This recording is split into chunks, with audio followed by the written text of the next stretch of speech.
제 이름은 윤복래입니다. 올해 79이에요. 새벽 5시 휴대폰 알람이 울립니다. 저는 일어나 옷을 갈아입어요. 검은색 작업복, 고무장갑, 운동화. 50년 넘게 입어온 차림입니다. 창밖은 아직 어둡습니다. 하지만 곧 밝아오겠지요. 저는 부엌으로 가서 밥을 한 숟가락 뜹니다. 김치 한 조각과 함께요. 간단하게 먹습니다. 배를 채우는 정도예요. 현관문을 열고 나섭니다. 바람이 불어옵니다. 짠 냄새가 나요. 바다 냄새입니다. 저는 부산항 인근에서 삽니다. 평생을 여기서 살았어요. 버스 정류장까지 걸어갑니다. 10분 정도 걸리지요. 다른 사람들은 아직 잠들어 있습니다. 창문마다 불이 꺼져 있어요. 하지만 저는 일어나 일하러 갑니다. 늘 해온 일이에요. 버스가 옵니다. 새벽 첫 차예요. 저는 버스에 올라탑니다. 승객은 저 혼자입니다. 기사님이 고개를 끄덕이며 인사합니다. 저도 끄덕입니다. 버스는 항만 쪽으로 갑니다. 창밖으로 어둠이 지나갑니다. 가로등 불빛만 깜빡이지요. 저는 손을 봅니다.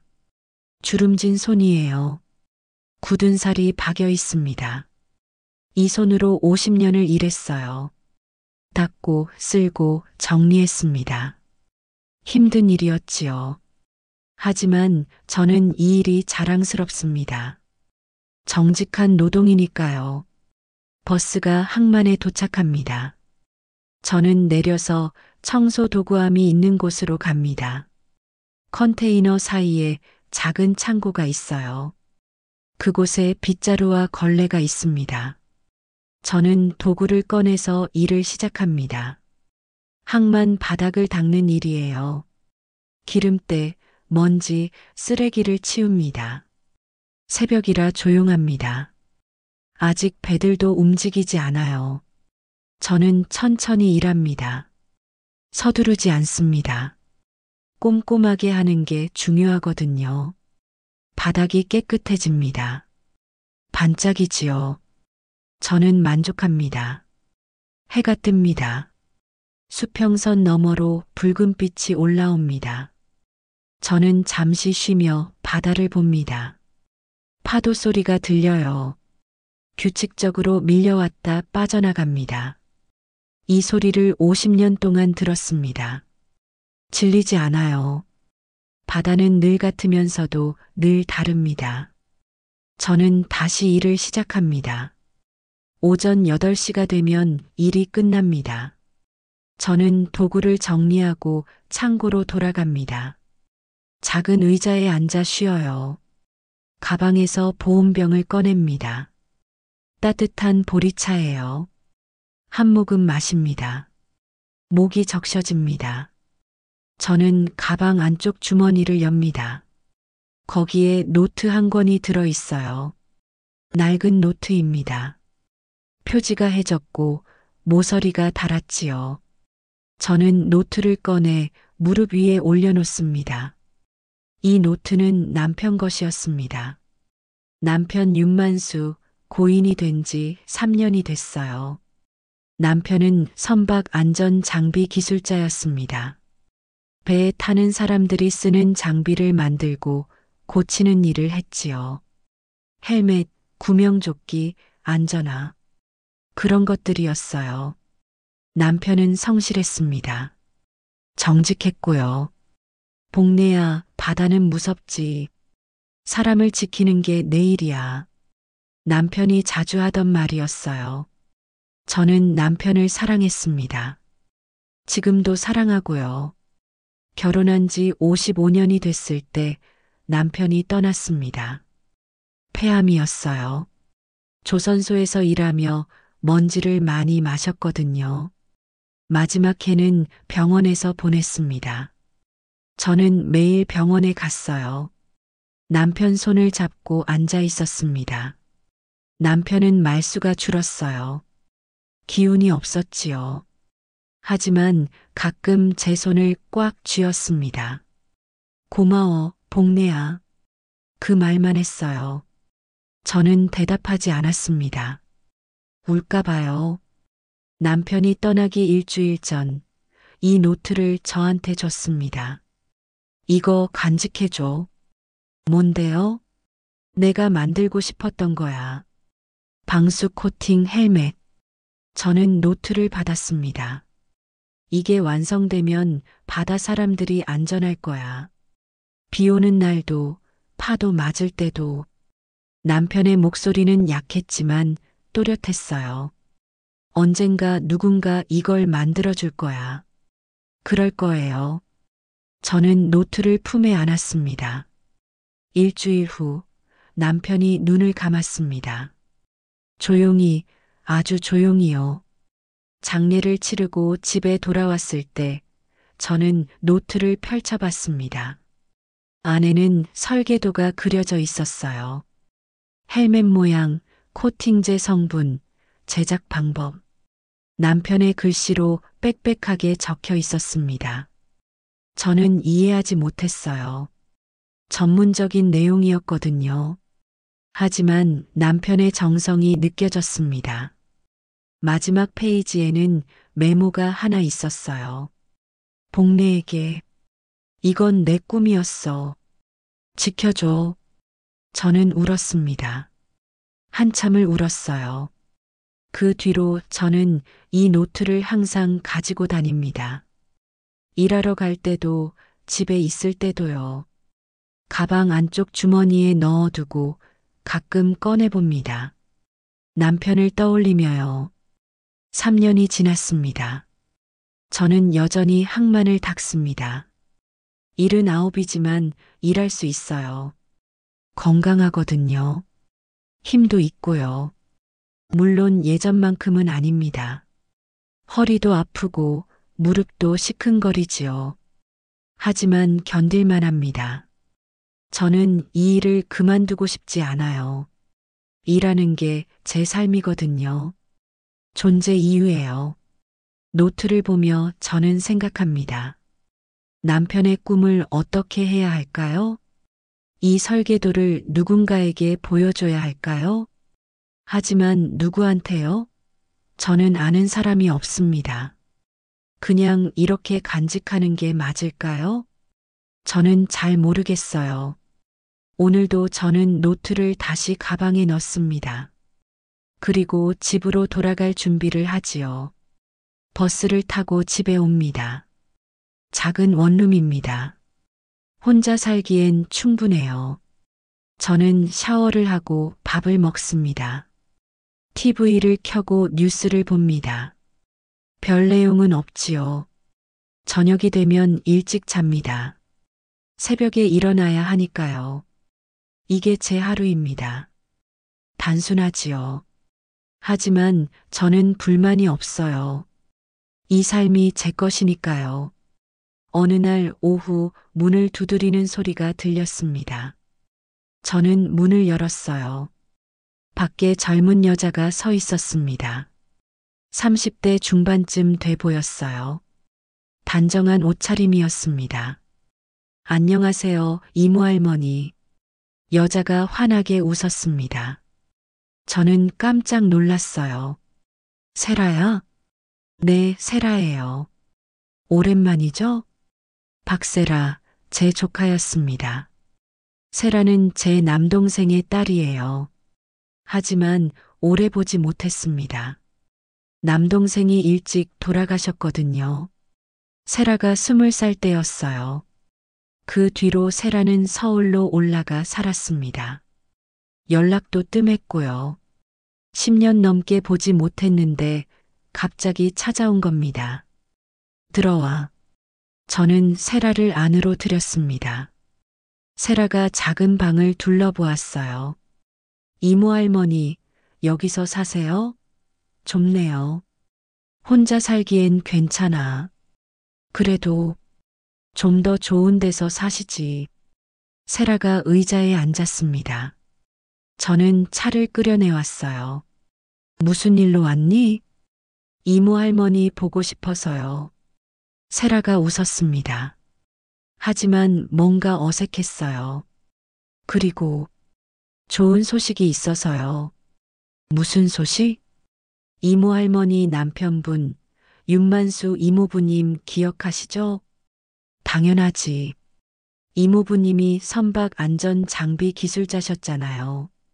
그래. 혹시 이모부님이 남긴 자료 같은 거 있으세요? 설계도나 메모 같은 거요. 저는 가슴이 철렁했습니다. 노트 얘기인가요? 왜 그걸 묻니? 제가 요즘 디자인 일을 하거든요. 프리랜서로요. 세라가 설명했습니다. 특히 안전장비 디자인 쪽으로 일하고 있어요. 그런데 이모부님 기술이 정말 훌륭하셨다고 들었거든요. 누구한테 들었는데? 업계 사람들이요. 이모부님 이름이 알려져 있더라고요. 저는 의아했습니다. 남편이 유명했나요? 그래서 혹시 이모부님이 남긴 자료가 있으면 그걸 바탕으로 제품을 만들고 싶어서요. 제품을? 네. 이모 할머니의 허락을 받아서요. 물론 수익이 나면 이모 할머니한테도 드리고요. 세라의 눈이 반짝였습니다. 이모 할머니의 기술을 세상에 알리는 거예요. 멋지지 않아요? 저는 잠시 생각했습니다. 남편의 설계도를 세상에 내놓는다? 남편이 원했던 일이긴 합니다. 바다 사람들을 지키는 거요. 하지만 뭔가 찜찜했어요. 세라의 말투가, 눈빛이 너무 열심히 설득하는 것 같았거든요. 생각해 볼게. 이모 할머니, 저 믿으셔도 돼요. 저도 이모부님 기술을 존중하고 싶어요. 세라가 제 손을 잡았습니다. 이모부님 꿈을 이루는 거잖아요. 함께해요. 저는 고개를 끄덕였습니다. 하지만 확신은 없었어요. 좀 더 생각해 볼게. 중요한 일이니까. 네, 천천히 생각하세요. 제가 다시 올게요. 세라가 일어났습니다. 그럼 또 뵐게요, 이모 할머니. 건강하세요. 세라가 나갔습니다. 저는 문을 닫고 의자에 앉았어요. 가슴이 두근거렸습니다. 노트를 꺼내봅니다. 남편의 설계도가 보여요. 이걸 세라한테 줘야 할까요? 저는 확신이 서지 않았습니다. 며칠 후 세라가 다시 왔습니다. 이번엔 손에 과일 바구니를 들고 왔어요. 이모 할머니, 제가 사과 좀 사왔어요. 고맙구나. 세라가 들어와 앉았습니다. 생각해 보셨어요? 응. 이모 할머니, 이건 정말 좋은 기회예요. 이모부님 기술을 제품으로 만들면 많은 사람들이 혜택을 받을 거예요. 세라가 열심히 말했습니다. 그리고 이모 할머니도 수익을 받으실 수 있고요. 지금 이렇게 힘들게 일하지 않으셔도 돼요.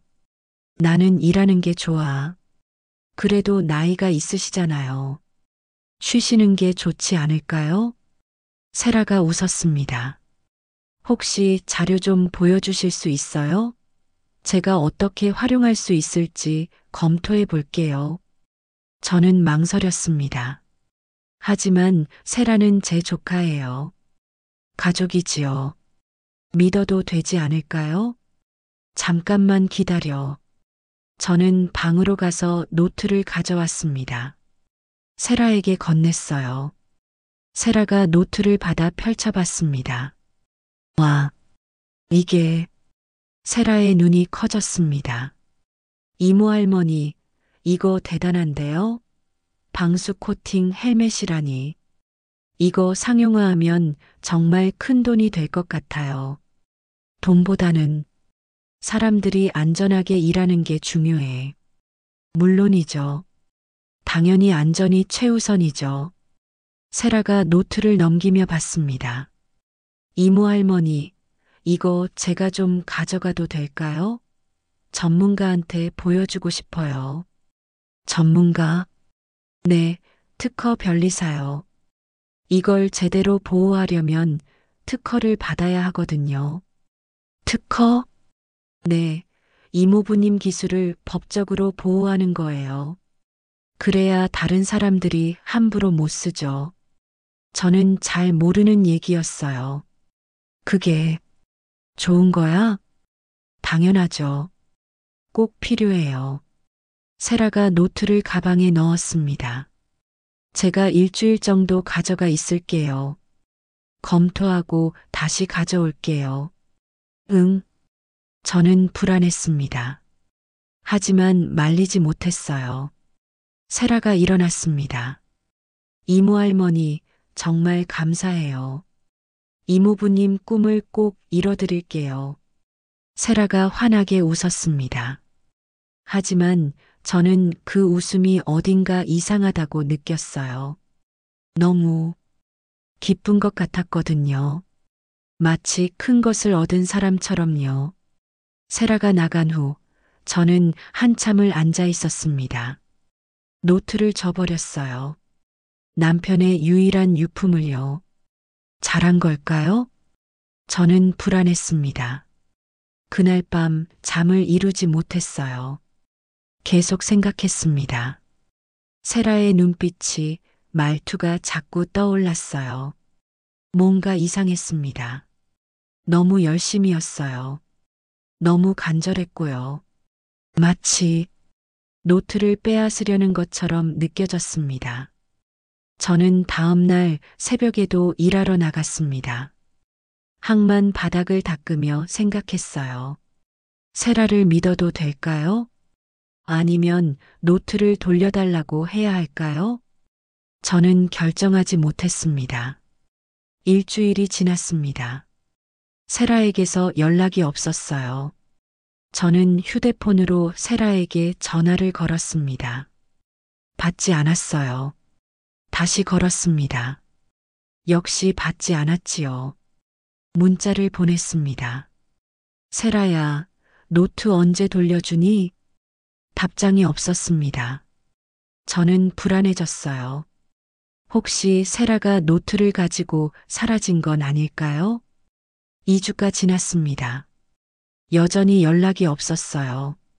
저는 세라의 집 주소를 알고 있었습니다. 서울이었지요. 하지만 제가 서울까지 갈 수는 없었어요. 일도 있고 돈도 없었거든요. 저는 그저 기다릴 수밖에 없었습니다. 한 달이 지났습니다. 어느 날 세라가 다시 나타났습니다. 문을 두드렸어요. 저는 문을 열었습니다. 세라야, 어디 갔었니? 연락도 안 되고. 아, 죄송해요, 이모 할머니. 일이 좀 바빠서요.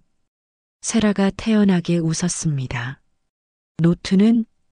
아, 그거요. 지금 특허 출원 진행 중이에요. 특허 출원? 네, 이모부님 기술을 법적으로 보호하는 거예요. 제가 변리사랑 상담했거든요. 저는 어리둥절했습니다. 그런데 왜 나한테 말 안 했어? 급하게 진행해야 해서요. 다른 사람들이 먼저 출원하면 안 되잖아요. 세라가 설명했습니다. 걱정 마세요, 이모 할머니. 다 잘 될 거예요. 노트는 언제 돌려줄 거야? 아, 노트는 제가 좀 더 가지고 있을게요. 특허 진행하려면 필요하거든요. 저는 찜찜했습니다. 세라야, 나는 그냥 노트를 돌려받고 싶어. 이모 할머니, 지금 중요한 일 하고 있어요. 이모부님 꿈 이루는 거잖아요. 세라의 목소리가 약간 짜증스러웠어요. 조금만 기다려주세요. 다 끝나면 노트도 돌려드리고 돈도 드릴게요. 돈은 필요 없어. 그냥 노트만. 이모 할머니, 제 말 좀 들어보세요. 세라가 제 손을 잡았습니다. 저 믿으세요. 제가 이모 할머니를 위해서 하는 일이에요. 하지만 세라의 눈빛은 차가웠어요. 저는 그제야 깨달았습니다. 세라는 저를 위하는 게 아니었어요. 자기를 위해서 하는 거였습니다. 저는 노트를 빼앗긴 겁니다. 세라가 집을 나간 후 저는 주저앉았습니다. 남편의 유일한 유품을요. 어떻게 해야 할까요? 저는 경찰에 신고해야 할까요? 하지만 세라는 제 조카예요. 그리고 저는 증거도 없었습니다. 노트를 준 건 제 자발적 선택이었으니까요. 저는 막막했습니다. 그날 밤 저는 남편 사진을 보며 울었습니다. 여보, 미안해요. 내가 잘못했어요. 대답은 없었습니다. 저는 혼자였어요. 하지만 포기할 수는 없었습니다. 남편의 꿈을, 남편의 기술을 지켜야 했어요. 저는 어떻게든 노트를 되찾아야 했습니다. 그리고 세라의 계획을 막아야 했지요. 하지만 어떻게요? 79의 할머니가 할 수 있는 게 뭐가 있을까요? 저는 알 수 없었습니다. 다만 한 가지는 확실했어요. 포기하지 않겠다는 것이요. 세라가 노트를 가져간 지 일주일이 지났습니다. 저는 매일 불안했어요. 잠도 제대로 오지 않았습니다. 새벽에 일어나 항만으로 가지만 일에 집중이 안 됐어요. 바닥을 닦으면서도 계속 세라 생각을 했습니다. 노트를 돌려줄까요? 아니면 가져간 채로 있을까요? 저는 휴대폰으로 세라에게 전화를 걸었습니다. 받지 않았어요. 문자를 보냈습니다. 세라야, 노트 언제 돌려주니? 한참 후에 답장이 왔습니다. 이모 할머니, 조금만 기다려주세요. 검토 중이에요. 저는 답답했습니다. 검토가 뭐가 이렇게 오래 걸릴까요? 하지만 달리 방법이 없었어요. 기다릴 수밖에요. 2주가 지났습니다. 어느 날 오후 세라가 다시 집을 찾아왔습니다. 혼자가 아니었어요. 남자 한 명이 함께 왔습니다. 40대 정도 돼 보이는 남자였어요. 정장 차림이었습니다. 이모 할머니, 안녕하세요.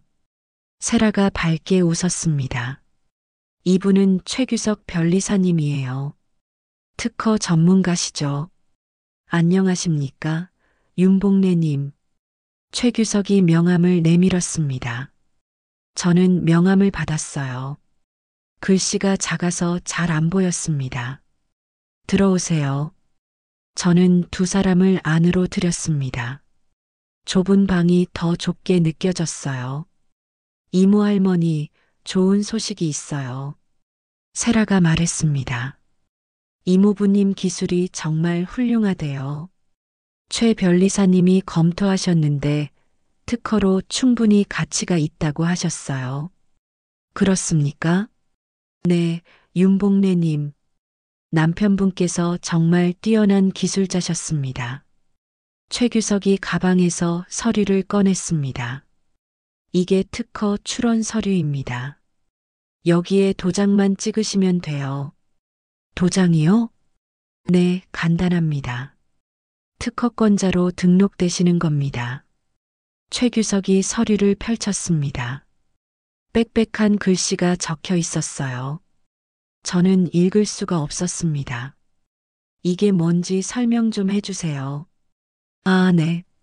이건 특허 출원 동의서입니다. 윤복래님께서 남편분의 기술을 특허로 출원하는데 동의한다는 내용이에요. 그럼 내 이름으로 특허가 나오는 건가요? 네, 맞습니다. 최규석이 고개를 끄덕였습니다. 그런데요. 저는 불편했습니다. 이건 내 발명이 아니에요. 남편 것이잖아요. 물론이죠. 하지만 남편분이 돌아가셨으니 유족인 윤복래님이 권리를 가지시는 겁니다. 그래도 이모 할머니, 걱정 마세요. 세라가 제 손을 잡았습니다. 이건 이모부님 꿈을 이루는 거예요. 그리고 이모 할머니도 수익을 받으실 수 있고요. 수익? 네, 특허가 나오면 제품을 만들어서 팔 수 있잖아요. 그러면 돈이 들어와요. 세라의 눈이 반짝였습니다. 이모 할머니, 이렇게 힘들게 일하지 않으셔도 돼요.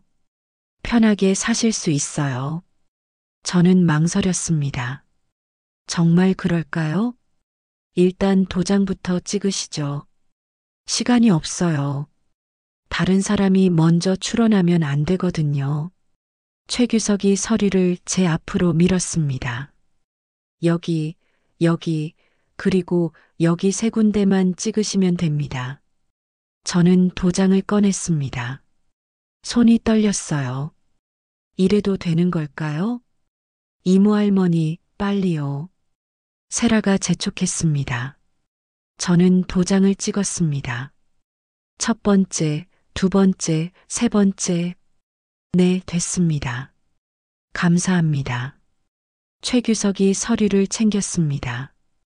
이제 출원 절차 진행하겠습니다. 결과 나오면 연락드릴게요. 노트는요? 제가 물었습니다. 노트는 아직 필요해요. 출원 과정에서 쓰거든요. 최규석이 대답했습니다. 출원 끝나면 돌려드릴게요. 언제요? 한두 달 정도 걸릴 겁니다. 한두 달이요? 저는 속이 답답했습니다. 이모 할머니, 조금만 참으세요. 좋은 일 하는 거잖아요. 세라가 웃었습니다. 두 사람이 일어나 나갔습니다. 저는 혼자 남았어요. 방안이 고요했습니다. 저는 제가 도장 찍은 서류를 생각했습니다. 뭐라고 적혀 있었을까요? 정말 제 이름으로 특허가 나오는 걸까요? 아니면 다른 내용이었을까요? 저는 불안했습니다.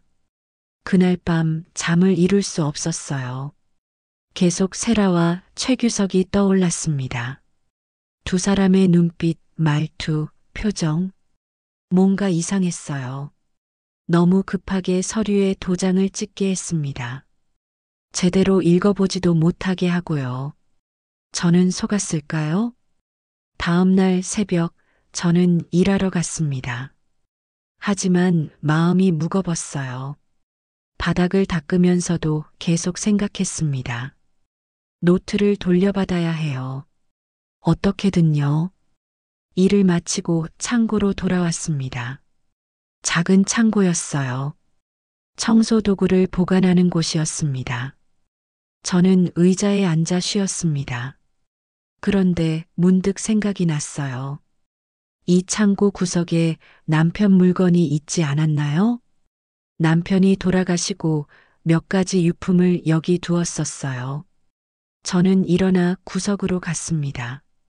낡은 상자가 있었습니다. 먼지가 쌓여 있었어요. 저는 상자를 열었습니다. 안에는 남편의 작업 도구들이 들어 있었어요. 드라이버, 렌치, 줄자. 그리고 맨 아래 낡은 카세트 녹음기가 하나 있었습니다. 저는 녹음기를 꺼냈습니다. 오래된 물건이었어요. 아마 30년은 된 것 같았습니다. 남편이 쓰던 거였나요? 저는 재생 버튼을 눌러봤습니다. 작동했어요. 배터리가 아직 남아 있었습니다. 지지직 소리가 나더니 목소리가 들렸습니다. 2012년 3월 15일 윤만수. 남편 목소리였어요. 저는 깜짝 놀랐습니다. 오늘 방수 코팅 헬멧 설계를 완성했다.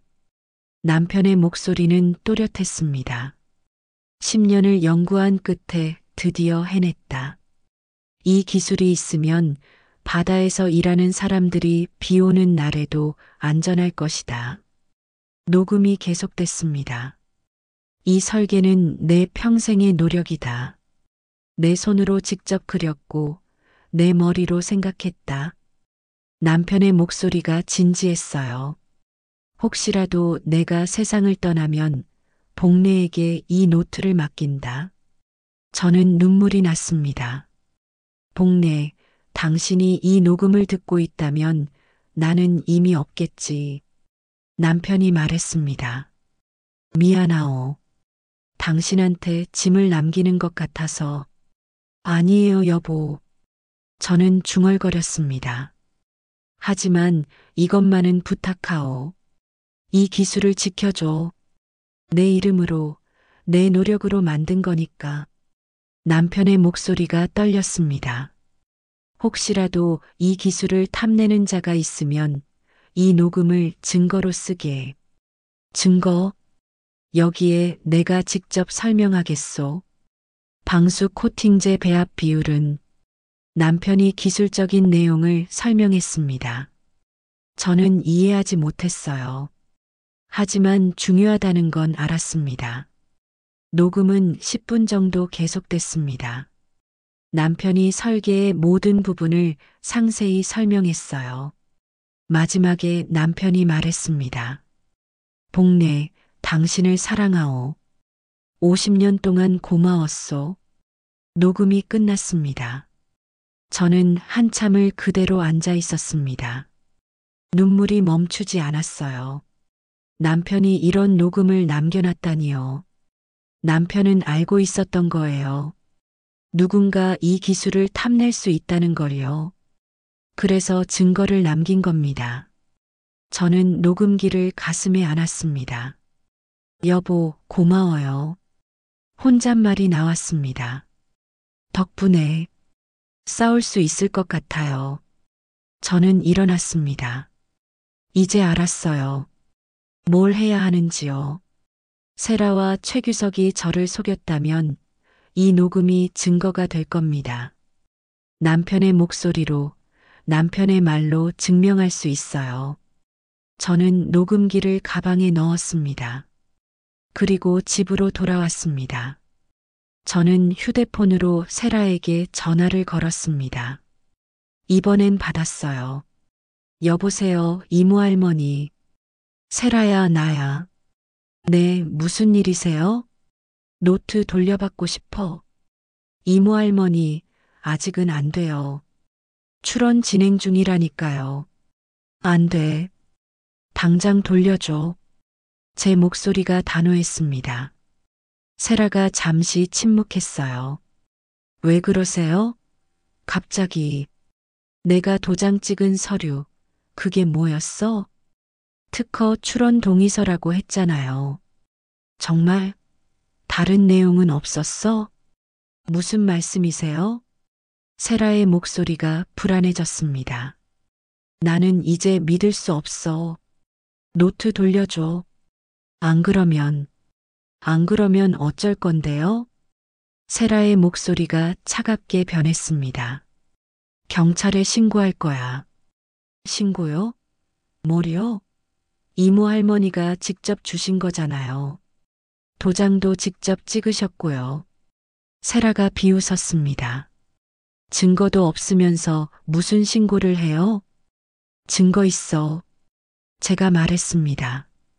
뭐가요? 남편이 남긴 녹음이 있어. 그 기술이 남편 것이라는 증거야. 세라가 말을 멈췄습니다. 한참 후에 대답했어요. 녹음이요? 그래. 남편이 직접 목소리로 설명한 거야. 설계 내용도 다 들어있어. 그게 정말이에요? 세라의 목소리가 떨렸습니다. 당연하지. 거짓말 안 해. 이모 할머니, 진정하세요. 우리 다시 만나서 얘기해요.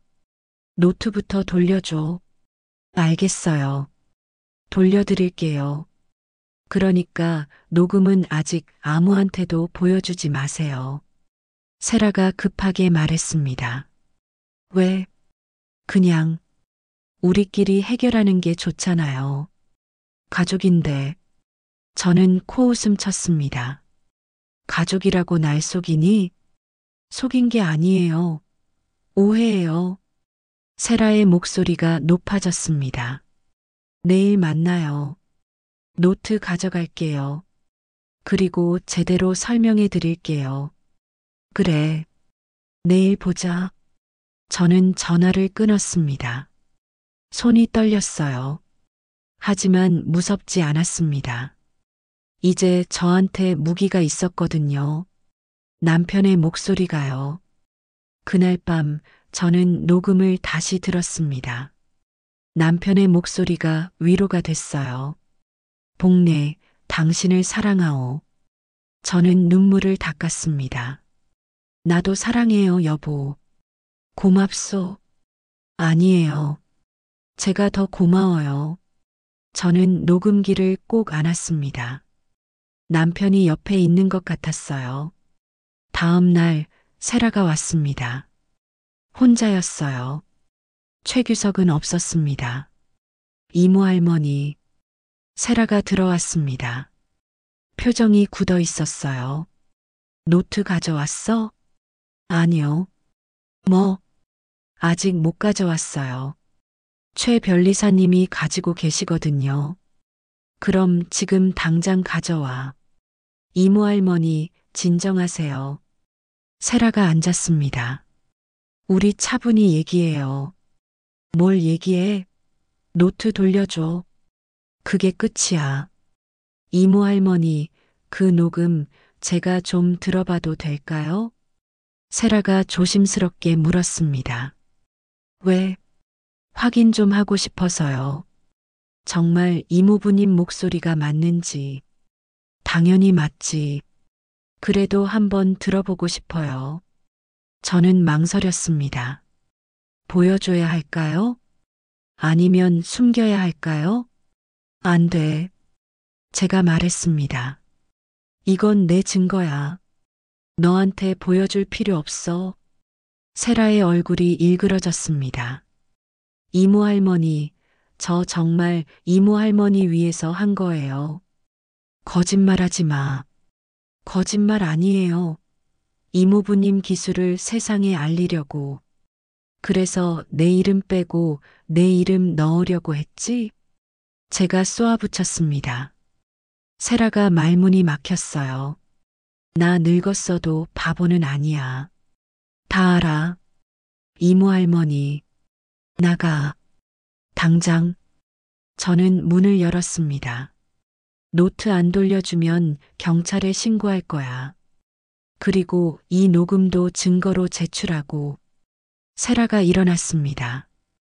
후회하실 거예요, 이모 할머니. 뭐? 제가 가만 안 있을 거예요. 세라가 쏘아보며 나갔습니다. 문이 쾅 닫혔어요. 저는 한참을 서 있었습니다. 무서웠어요. 하지만 물러설 수 없었습니다. 남편의 기술을, 남편의 꿈을 지켜야 했으니까요. 저는 녹음기를 꺼내 다시 들었습니다. 복래, 이 기술을 지켜줘. 네, 여보. 지킬게요. 저는 다짐했습니다. 어떤 일이 있어도 지키겠다고요.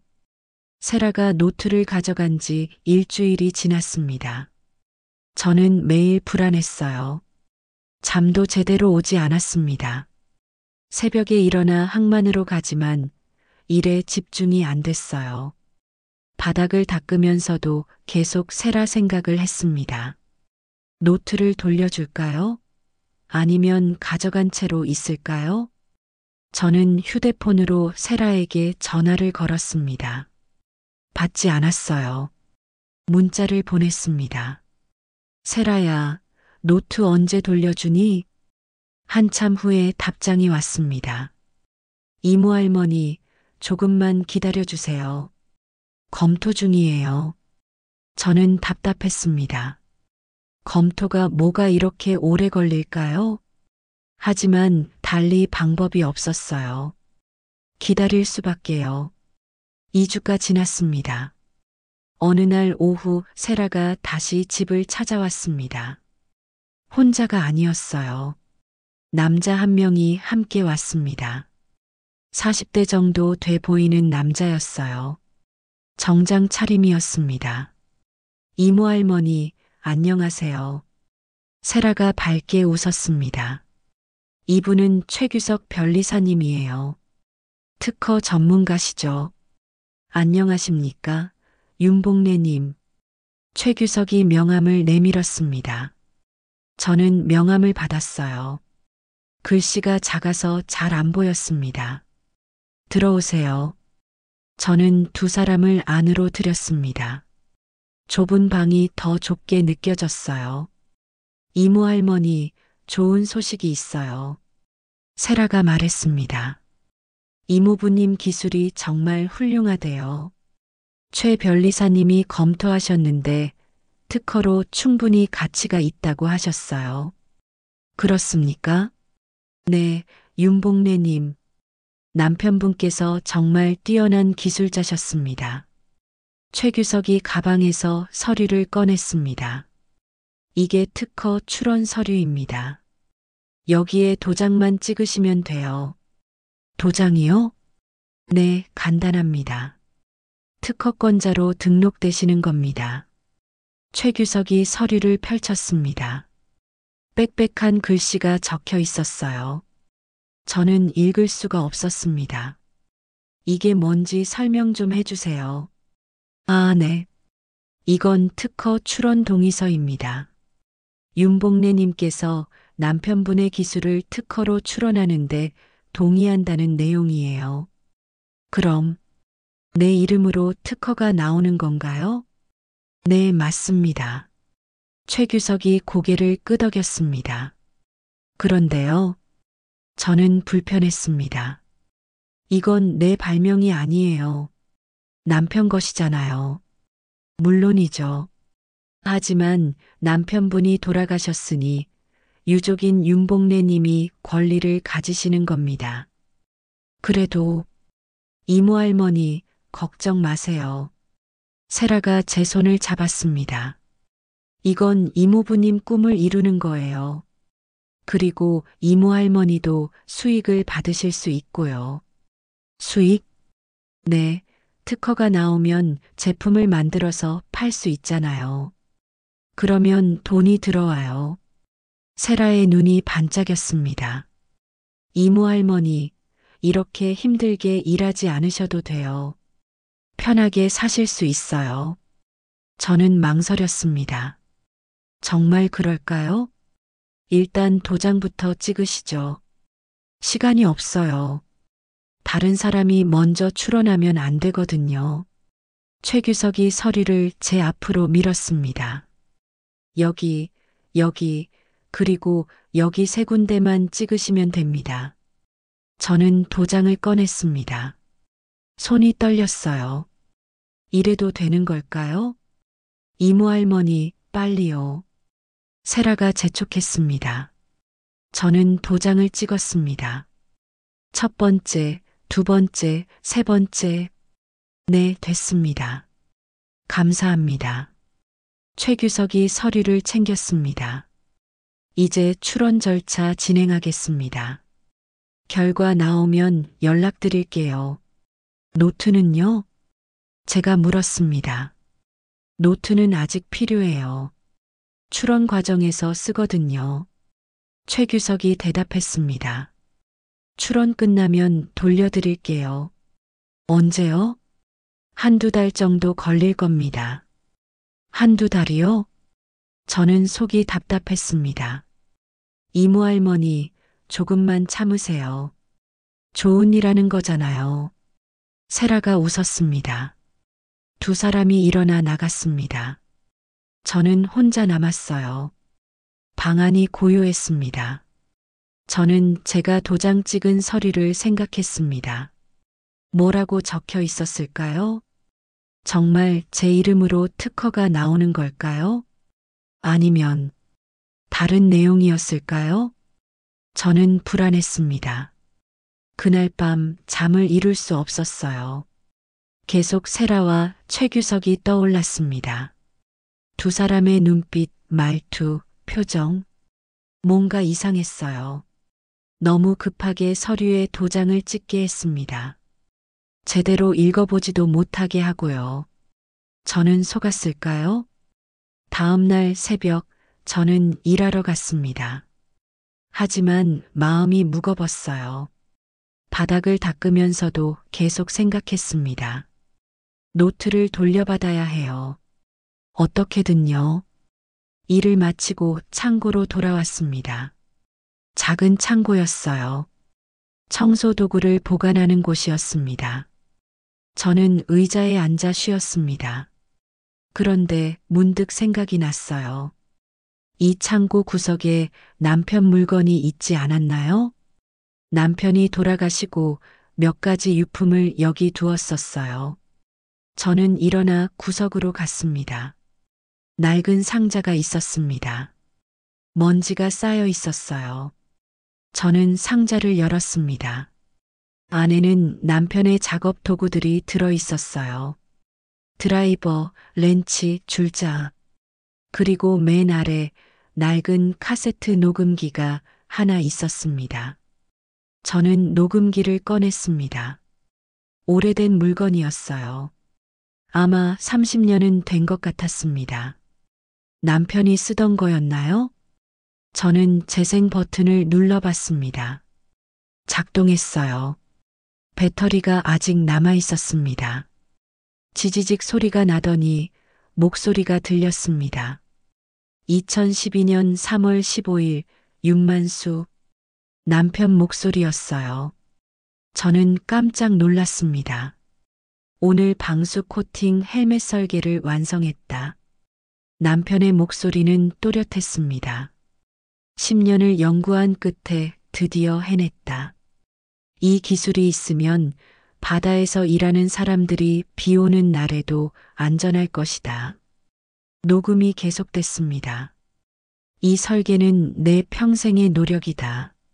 내 손으로 직접 그렸고 내 머리로 생각했다.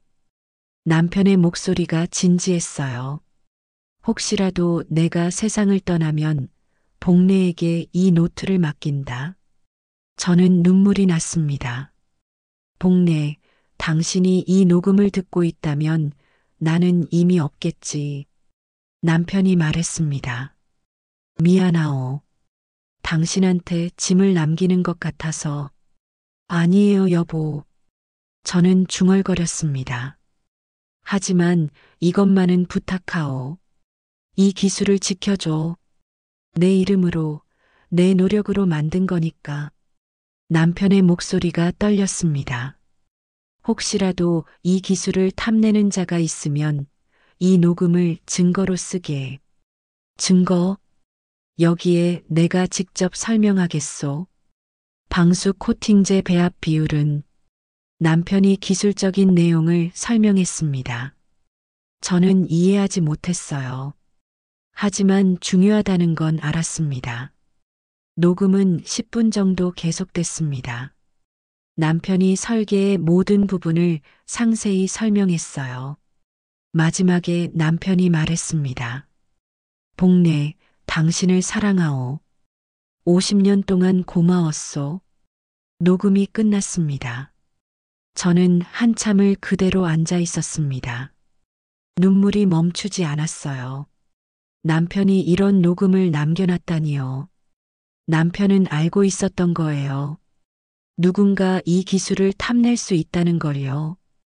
그래서 증거를 남긴 겁니다. 저는 녹음기를 가슴에 안았습니다. 여보, 고마워요. 혼잣말이 나왔습니다. 덕분에 싸울 수 있을 것 같아요. 저는 일어났습니다. 이제 알았어요. 뭘 해야 하는지요. 세라와 최규석이 저를 속였다면 이 녹음이 증거가 될 겁니다. 남편의 목소리로, 남편의 말로 증명할 수 있어요. 저는 녹음기를 가방에 넣었습니다. 그리고 집으로 돌아왔습니다. 저는 휴대폰으로 세라에게 전화를 걸었습니다. 이번엔 받았어요. 여보세요, 이모 할머니.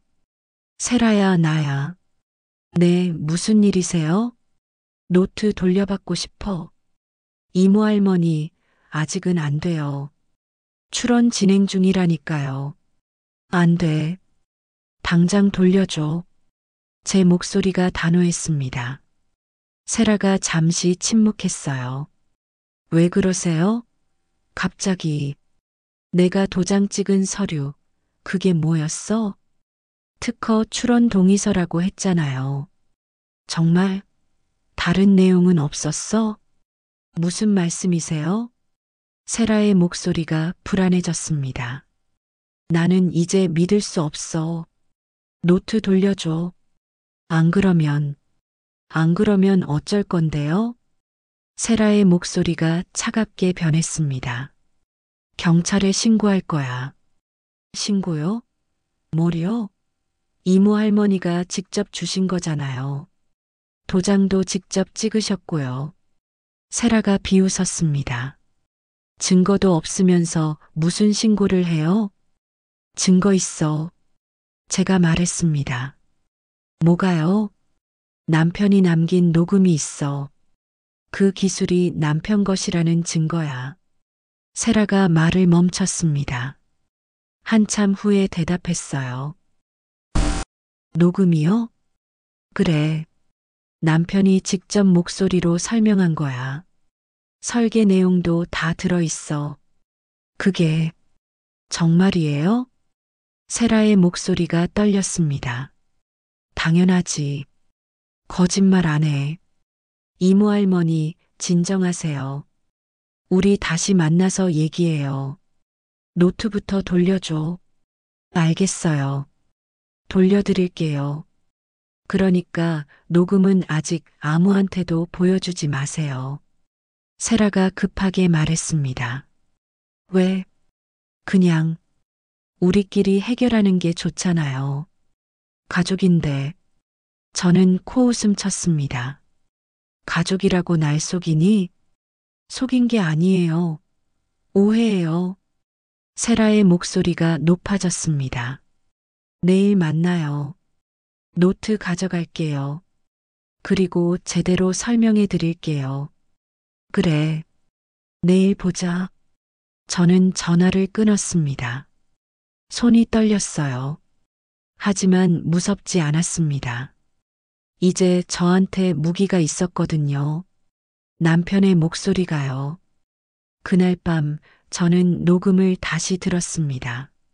남편의 목소리가 위로가 됐어요. 복래, 당신을 사랑하오. 저는 눈물을 닦았습니다. 나도 사랑해요, 여보. 고맙소. 아니에요. 제가 더 고마워요. 저는 녹음기를 꼭 안았습니다. 남편이 옆에 있는 것 같았어요. 다음 날 세라가 왔습니다. 혼자였어요. 최규석은 없었습니다. 이모 할머니, 세라가 들어왔습니다. 표정이 굳어 있었어요. 노트 가져왔어? 아니요. 뭐? 아직 못 가져왔어요. 최 변리사님이 가지고 계시거든요. 그럼 지금 당장 가져와. 이모 할머니, 진정하세요. 세라가 앉았습니다. 우리 차분히 얘기해요. 뭘 얘기해? 노트 돌려줘. 그게 끝이야. 이모 할머니, 그 녹음 제가 좀 들어봐도 될까요? 세라가 조심스럽게 물었습니다. 왜? 확인 좀 하고 싶어서요. 정말 이모부님 목소리가 맞는지. 당연히 맞지. 그래도 한번 들어보고 싶어요. 저는 망설였습니다. 보여줘야 할까요? 아니면 숨겨야 할까요? 안 돼. 제가 말했습니다. 이건 내 증거야. 너한테 보여줄 필요 없어. 세라의 얼굴이 일그러졌습니다. 이모 할머니, 저 정말 이모 할머니 위해서 한 거예요. 거짓말하지 마. 거짓말 아니에요. 이모부님 기술을 세상에 알리려고. 그래서 내 이름 빼고 내 이름 넣으려고 했지? 제가 쏘아붙였습니다. 세라가 말문이 막혔어요. 나 늙었어도 바보는 아니야. 다 알아. 이모 할머니. 나가. 당장. 저는 문을 열었습니다. 노트 안 돌려주면 경찰에 신고할 거야. 그리고 이 녹음도 증거로 제출하고. 세라가 일어났습니다. 후회하실 거예요, 이모 할머니. 뭐? 제가 가만 안 있을 거예요. 세라가 쏘아보며 나갔습니다. 문이 쾅 닫혔어요. 저는 한참을 서 있었습니다. 무서웠어요. 하지만 물러설 수 없었습니다. 남편의 기술을, 남편의 꿈을 지켜야 했으니까요. 저는 녹음기를 꺼내 다시 들었습니다. 복래, 이 기술을 지켜줘. 네, 여보. 지킬게요. 저는 다짐했습니다. 어떤 일이 있어도 지키겠다고요. 경찰 신고를 한 다음 날 저는 혜운에게서 연락을 받았습니다. 윤복래님, 중요한 증거를 더 확보했어요. 뭔데요? 최규석 변리사 사무실 컴퓨터를 분석했는데 음성 파일 조작 흔적이 나왔어요.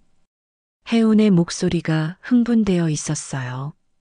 딥페이크 소프트웨어 사용 기록도 있고 윤복래님 목소리를 합성한 파일도 찾았습니다. 정말요? 저는 가슴이 뛰었습니다. 네. 이건 결정적 증거예요. 재판에서 쓸 수 있습니다. 재판이요? 네, 검찰에서 기소할 거예요. 사기죄, 문서 위조죄, 전자금융거래법 위반. 여러 혐의가 있습니다. 저는 떨렸어요. 드디어 정의가 실현되는 걸까요? 윤복래님, 제가 기사도 쓸 건데 괜찮으세요? 기사요? 네. 이런 사기가 또 일어나지 않도록 알려야 하니까요. 저는 잠시 생각했습니다. 좋아요. 쓰세요. 감사합니다. 윤복래님의 용기가 다른 분들에게도 힘이 될 거예요. 전화를 끊고 저는 창밖을 보았습니다. 햇살이 따뜻했어요. 봄이 오고 있었습니다. 일주일 후 혜운의 기사가 실렸습니다. 지역신문 일면이었어요. 79세 할머니, 특허 사기단 고발. 딥페이크로 목소리 위조. 저는 기사를 읽었습니다. 제 이야기가 상세히 적혀 있었어요. 남편의 노트, 조카의 배신, 음성 합성, 그리고 제 싸움. 기사 마지막에는 이렇게 쓰여 있었습니다. 윤복래 씨는 남편이 평생 연구한 기술을 지키고 싶었다고 말했다. 79세의 항만 청소부가 보여준 용기가 우리 사회에 시사하는 바가 크다. 저는 눈물이 났습니다. 그날 오후 하람이 찾아왔습니다. 할머니, 신문 봤어요. 하람이 신문을 펼쳐 보였어요. 할머니 멋있어요. 진짜 영웅 같아요. 아니야. 나는 그냥. 아니에요. 할머니가 포기하지 않으셨잖아요. 저도 배웠어요. 하람이 환하게 웃었습니다. 할머니, 재판은 언제예요? 다음 달이래. 제가 증인으로 나가야 하나요? 응, 내가 찍은 영상이 중요한 증거니까. 좋아요. 꼭 나갈게요. 하람은 진지했습니다. 할머니를 꼭 도와드릴 거예요. 고맙구나, 하람아. 한 달이 지났습니다. 재판날이 왔어요. 저는 아침 일찍 일어나 옷을 갈아입었습니다. 평소와 다른 옷이었어요. 깨끗한 검은색 바지에 흰 블라우스. 혜운이 사주신 옷이었습니다. 재판정에서 단정하게 보이셔야 해요. 혜운의 말이 떠올랐어요. 저는 거울을 보았습니다. 낯선 제 모습이 보였어요. 하지만 괜찮았습니다. 법원으로 가는 길, 저는 긴장했습니다. 손이 떨렸어요. 가슴도 두근거렸고요. 하지만 무섭지는 않았습니다. 진실이 제 편이었으니까요. 법정에 들어섰습니다. 넓은 공간이었어요. 판사석, 검사석, 변호사석이 보였습니다. 저는 방청석에 앉았습니다. 혜웅과 하람도 함께 왔어요. 할머니, 괜찮으세요? 하람이 물었습니다. 응, 괜찮아. 잠시 후 세라와 최규석이 들어왔습니다. 두 사람은 수갑을 차고 있었어요. 저는 세라를 보았습니다. 세라는 초췌해 보였어요. 얼굴이 수척하고 눈은 충혈되어 있었습니다. 세라가 저를 보았습니다. 눈이 마주쳤어요. 세라는 고개를 돌렸습니다. 재판이 시작됐습니다. 판사가 입장했어요.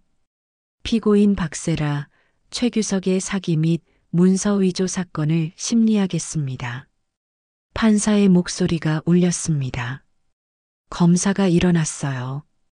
검사 측에서 증거를 제시하겠습니다. 화면이 켜졌습니다. 하람이 찍은 드론 영상이 재생됐어요. 법정에 세라의 목소리가 울려 퍼졌습니다. 응, 다 실었어. 이걸 규석 씨 사무실로 보내면 특허 완료야. 할머니는 아무것도 몰라. 녹음기, 그건 내가 알아서 처리할게. 걱정 마. 완벽하게 조작했어. 할머니 서명이랑 목소리도 합성했거든. 법정이 술렁였습니다. 방청객들이 수군거렸어요. 세라는 고개를 숙였습니다. 영상이 끝나고 검사가 말했습니다. 다음은 음성 파일입니다. 또 다른 파일이 재생됐어요. 딥페이크로 음성 만들고 위조 서류 넣어라. 할머니는 아무것도 모른다. 최규석의 목소리였습니다. 서명 스캔해서 다른 서류에 붙여. 그러면 완벽해. 법정이 더 시끄러워졌습니다. 판사가 망치를 두드렸어요. 정숙. 다시 조용해졌습니다. 피고인들 할 말 있습니까? 판사가 물었습니다. 세라가 일어났어요. 저는 잘못했습니다. 세라의 목소리는 떨렸습니다. 이모 할머니, 정말 죄송합니다. 세라가 저를 보았습니다. 눈에 눈물이 고여 있었어요. 제가 욕심이 많았어요. 돈이 필요했고, 그래서 이런 짓을 했습니다. 하지만 변명의 여지가 없습니다. 제가 한 일은 범죄였어요. 세라가 고개를 숙였습니다. 최규석도 일어났습니다. 저도 잘못했습니다. 제가 주도했습니다. 최규석이 말했습니다. 박세라 씨를 꼬드긴 건 저였습니다.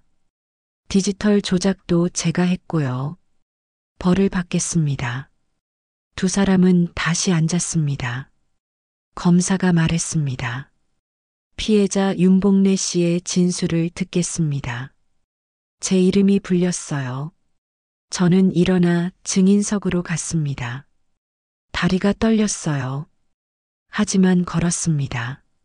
증인석에 앉았습니다. 판사가 물었습니다. 윤봉래 씨, 피고인들에게 하고 싶은 말이 있습니까? 저는 세라를 보았습니다. 그리고 천천히 입을 열었습니다. 세라야. 제 목소리는 떨렸지만 또렷했어요. 나는 화가 났어. 내가 나를 속였잖아.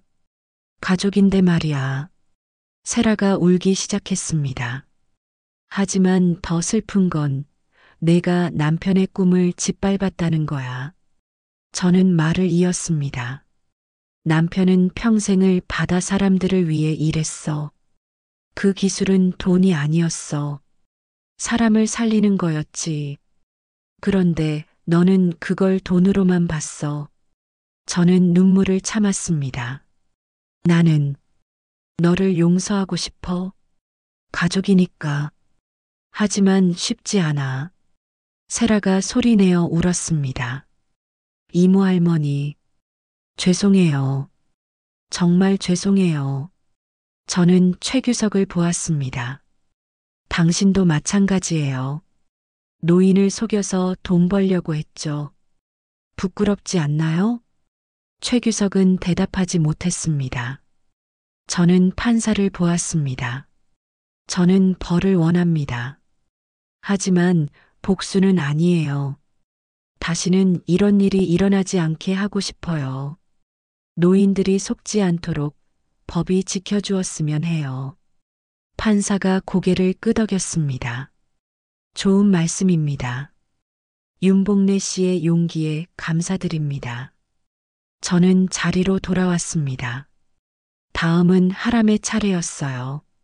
하람이 증인석에 섰습니다. 학생, 드론 영상을 어떻게 찍게 됐나요? 검사가 물었습니다. 저는 드론 동아리 회원이에요. 밤에 연습하다가 우연히 찍었어요.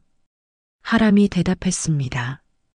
처음엔 그냥 연습용이었는데 나중에 보니 이상한 게 보였어요. 그래서 윤복래 할머니한테 보여드렸어요. 잘했어요. 학생의 영상이 결정적 증거가 됐습니다. 검사가 말했습니다. 재판은 계속됐습니다. 여러 증거가 제시됐어요. 조작된 서류, 위조된 음성 파일, 계좌 이체 내역.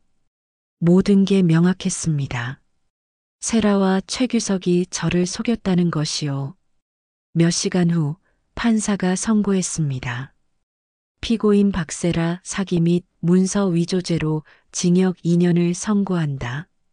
피고인 최규석 사기 및 문서 위조죄로 징역 3년을 선고한다.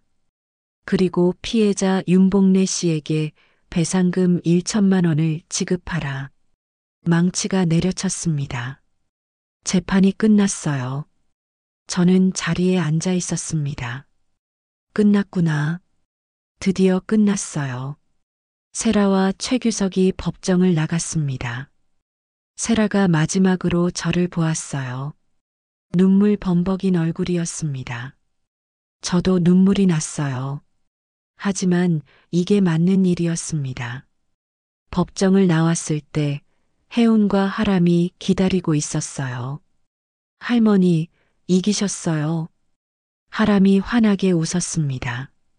고생하셨어요, 윤복래님. 혜운이 악수를 청했어요. 저는 두 사람의 손을 잡았습니다. 고마워요. 두 분 덕분이에요. 아니에요.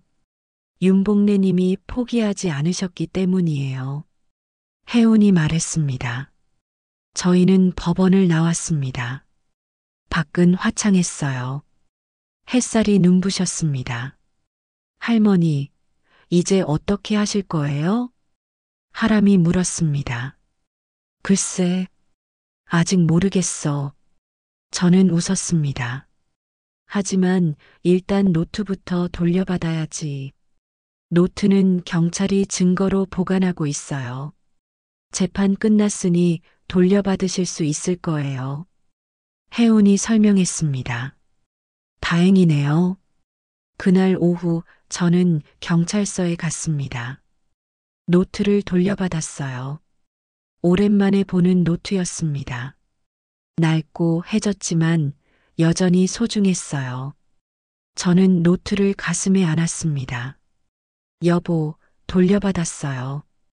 혼잣말이 나왔습니다. 지켰어요. 당신의 꿈을요. 집으로 돌아오는 길 저는 생각했습니다. 이제 뭘 해야 할까요? 특허는 제 이름으로 다시 등록됐습니다.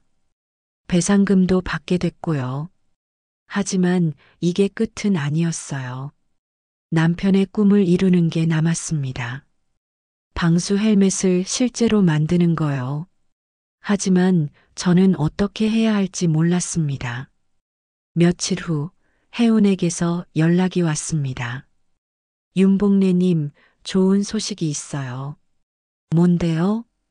제 기사를 보고 한 기업에서 연락이 왔어요. 기업이요? 네, 안전장비 제조회사예요. 남편분의 기술에 관심이 있대요. 저는 놀랐습니다. 정말요? 네, 특허 라이선스를 받고 싶다고 하네요. 제품으로 만들겠대요. 그럼 남편의 헬멧이 실제로 만들어지는 건가요? 그렇죠. 윤복래 님이 동의하신다면요. 저는 눈물이 났습니다. 당연히 동의해요. 그게 남편이 원하던 거니까요. 알겠습니다. 제가 연결해 드릴게요. 일주일 후, 저는 그 회사 대표를 만났습니다.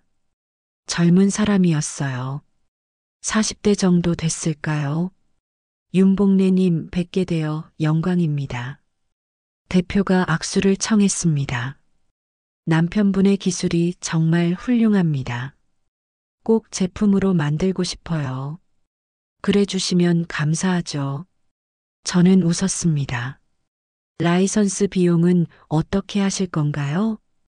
대표가 물었습니다. 저는 잠시 생각했습니다. 제품이 팔리면 수익의 일부를 주세요. 그걸로 충분해요. 그리고 한 가지 부탁이 있어요. 말씀하세요. 헬멧에 남편 이름을 새겨주세요. 윤만수 설계라고요. 물론이죠. 당연히 그래야죠. 대표가 고개를 끄덕였습니다. 계약이 체결됐습니다. 저는 집으로 돌아와 남편 사진을 보았습니다. 여보, 당신 꿈이 이뤄져요. 저는 말했습니다. 헬멧이 만들어질 거예요. 바다 사람들이 쓸 수 있게요. 사진 속 남편이 웃고 있는 것 같았어요. 그날 밤 저는 오랜만에 깊이 잠들었습니다. 평화로운 잠이었어요. 1년이 지났습니다. 계절이 한 바퀴 돌았어요. 봄, 여름, 가을, 그리고 다시 봄. 저는 여전히 항만에서 일합니다. 매일 새벽 5시에 일어나요. 바닥을 닦습니다. 달라진 건 없어요. 아니, 하나 달라진 게 있네요. 마음이 가벼워졌습니다. 재판이 끝난 후 특허는 제 명의로 돌아왔어요. 세라와 최규석은 감옥에 갔습니다. 정의가 실현됐지요. 하지만 저는 복수가 아니라 회복을 원했습니다. 남편의 꿈을 이루는 것이요. 안전장비 회사와 계약을 맺었어요. 방수 코팅 헬멧이 제품으로 나왔습니다. 윤만수 설계라는 글자가 새겨진 헬멧이었어요. 첫 제품이 나온 날, 저는 공장에 갔습니다. 회사 대표가 헬멧을 건네줬어요. 윤복래님, 남편분이 자랑스러워 하실 겁니다. 저는 헬멧을 받아들었습니다. 무거웠어요. 하지만 든든했습니다. 검은색 헬멧이었어요. 표면이 매끄러웠습니다. 안쪽을 보니 방수 코팅이 되어 있었어요. 남편의 설계대로였습니다. 이게 정말 만들어졌네요. 저는 중얼거렸습니다. 네, 벌써 주문이 들어오고 있어요. 선박 회사들에서 관심이 많아요. 대표가 말했습니다. 바다에서 일하는 분들이 안전하게 일할 수 있을 거예요. 저는 눈물이 났습니다. 남편이 정말 기뻐했을 거예요. 윤복래님 덕분입니다. 포기하지 않으셔서요. 저는 헬멧을 안고 돌아왔습니다. 집에 와서 남편 사진 앞에 헬멧을 놓았어요. 여보, 봐요. 당신 꿈이 이루어졌어요. 사진 속 남편이 웃고 있었습니다. 바다 사람들이 이제 안전하게 일할 수 있어요. 저는 한참을 그렇게 앉아 있었습니다. 며칠 후 저는 결정했습니다. 특허를 공개하기로요. 회사 대표에게 전화를 걸었습니다. 대표님, 제가 특허를 공개 특허로 바꾸고 싶어요. 공개 특허요? 네, 다른 회사들도 이 기술을 쓸 수 있게요. 대표가 잠시 침묵했습니다. 윤복래님, 그러면 로열티가 줄어들어요. 괜찮아요. 돈이 중요한 게 아니에요. 저는 말했습니다. 더 많은 사람들이 안전하게 일하는 게 중요하죠. 정말 그렇게 하시겠어요? 네, 남편도 그걸 원했을 거예요. 대표가 한숨을 쉬었습니다. 알겠습니다. 존중하겠습니다. 감사합니다. 특허를 공개하는 절차가 진행됐어요. 이제 누구나 이 기술을 쓸 수 있게 됐습니다. 더 많은 헬멧이 만들어질 거예요. 더 많은 사람들이 안전해지겠지요. 저는 뿌듯했습니다. 어느 토요일 오후 하람이 찾아왔습니다. 할머니, 하람이 환하게 웃었어요.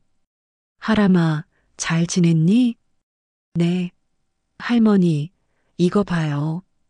하람이 휴대폰을 보여줬습니다. 뉴스 기사였어요. 방수 헬멧 출시. 항만 노동자들의 안전 지킨다. 할머니 헬멧이 유명해졌어요. 남편 헬멧이지. 저는 웃었습니다. 그래도 할머니가 지켜내신 거잖아요. 하람이 말했습니다. 할머니, 저 이번에 대학 갔어요. 대학? 정말? 네, 공학과에 합격했어요. 축하한다, 하람아. 할머니 덕분이에요. 할머니가 정의를 위해 싸우는 거 보고 용기를 얻었어요. 하람이 진지했습니다. 저도 할머니처럼 정직하게 살고 싶어요. 저는 하람의 손을 잡았습니다. 하람아, 너는 이미 그렇게 살고 있어. 고마워요, 할머니. 내가 더 고맙지. 내가 없었으면 못 이겼을 거야. 할머니, 이거요. 하람이 작은 상자를 꺼냈습니다. 뭐야, 이게? 선물이에요. 열어보세요. 저는 상자를 열었어요. 안에 작은 별 모양 브로치가 있었습니다. 이게 할머니께 드리고 싶었어요. 할머니는 바다의 별이에요. 바다의 별? 네, 어둠 속에서도 빛나는 별이요. 길을 잃은 사람들을 인도하는 거요. 하람이 웃었습니다. 저는 눈물이 났습니다. 고마워, 하람아. 할머니, 앞으로도 건강하세요. 저 자주 올게요. 그래, 기다릴게. 하람이 돌아간 후 저는 브로치를 보았습니다. 작지만 반짝였어요. 저는 브로치를 옷에 달았습니다. 바다의 별이라니요. 저는 그냥 평범한 청소부일 뿐인데요. 하지만 하람의 말이 따뜻했습니다. 해운에게서도 연락이 왔습니다. 윤복래님, 기사가 상을 받았어요. 상이요? 네, 탐사보도상이요. 윤복래님 사건을 보도한 기사로요. 축하드려요. 윤복래님 덕분이에요. 용기 내주셔서 감사합니다. 제가 더 감사하죠. 선생님이 도와주셔서요. 앞으로도 이런 사기를 막는 기사를 쓸 거예요. 해운이 말했습니다. 노인들이 안전하게 살 수 있도록요. 잘하셨어요. 저는 전화를 끊고 생각했습니다.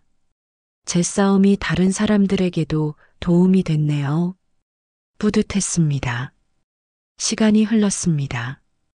계절이 또 바뀌었어요. 여름이 왔습니다. 더운 날이었지만 저는 일했어요. 항만 바닥을 닦았습니다. 땀이 났지만 괜찮았어요. 일하는 게 좋았거든요. 어느 날 배 한 척이 들어왔습니다. 선원들이 내렸어요. 한 선원이 헬멧을 쓰고 있었습니다. 검은색 헬멧이었어요. 저는 멈췄습니다. 혹시 남편의 헬멧일까요? 다가가 봤습니다. 실례합니다. 네. 선원이 돌아보았어요. 그 헬멧, 어디서 났어요? 아, 이거요? 회사에서 지급받았어요. 방수 헬멧이래요. 선원이 헬멧을 벗었습니다. 안쪽에 글자가 보였어요. 윤만수 설계. 저는 가슴이 벅찼습니다. 좋은 헬멧이에요. 비 올 때도 안 젖어요. 선원이 웃었습니다. 설계자가 대단한 분인가 봐요. 네, 대단한 분이셨어요. 제 목소리가 떨렸습니다. 혹시 아세요? 제 남편이에요. 선원이 놀랐습니다. 정말요? 와, 영광입니다. 감사합니다. 안전하게 일하세요. 네, 이 헬멧 덕분에 안심이에요. 선원이 다시 헬멧을 쓰고 갔습니다. 저는 그 모습을 보며 울었습니다. 남편의 꿈이 살아 있었어요. 사람들을 지키고 있었습니다. 그날 저녁 집으로 돌아와 노트를 펼쳤습니다. 오랜만에 보는 노트였어요. 페이지를 넘겼습니다. 설계도들, 메모들, 계산들. 남편의 손길이 느껴졌어요. 마지막 페이지에 도착했습니다. 거기 한 줄이 적혀 있었어요. 남편의 글씨였습니다. 정직한 기술은 언젠가 사람을 살린다. 저는 그 글을 읽고 또 읽었습니다. 맞는 말이었어요. 남편의 정직한 기술이 지금 사람들을 살리고 있었습니다. 저는 노트를 덮었습니다. 그리고 창밖을 보았어요. 달이 떠 있었습니다. 바다를 비추고 있었지요. 여보, 고마워요. 혼잣말이 나왔습니다. 당신 덕분에 많은 걸 배웠어요. 정직하게 사는 것, 포기하지 않는 것, 옳은 일을 위해 싸우는 것. 저는 웃었습니다. 그리고 당신을 사랑하는 것.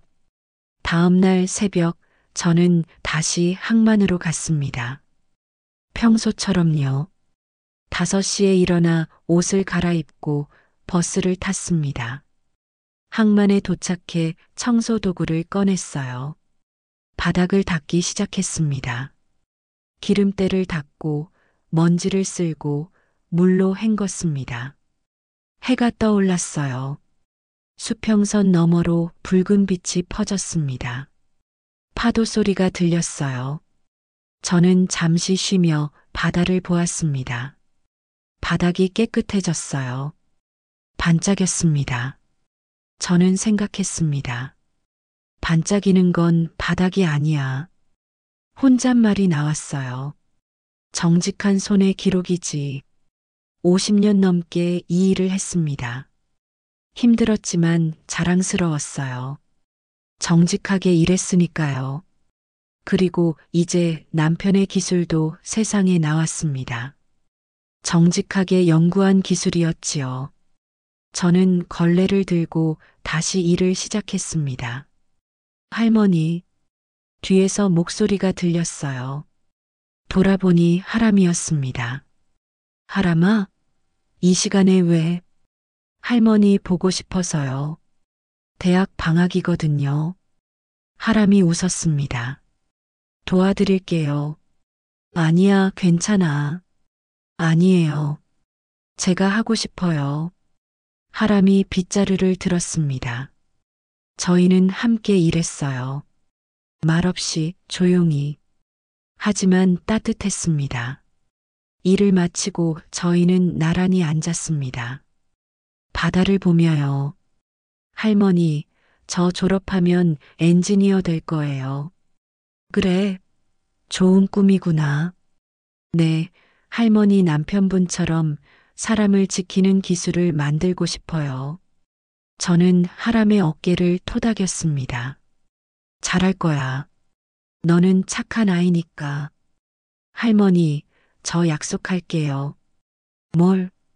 정직하게 살겠다고요. 할머니처럼요. 저는 눈물이 났습니다. 고마워, 하람아.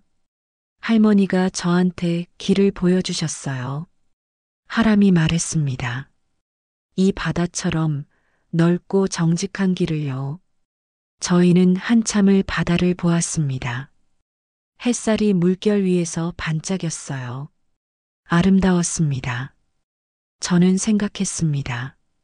제 인생이 헛되지 않았구나. 남편의 꿈을 지켰고 젊은이에게 희망을 줬어요.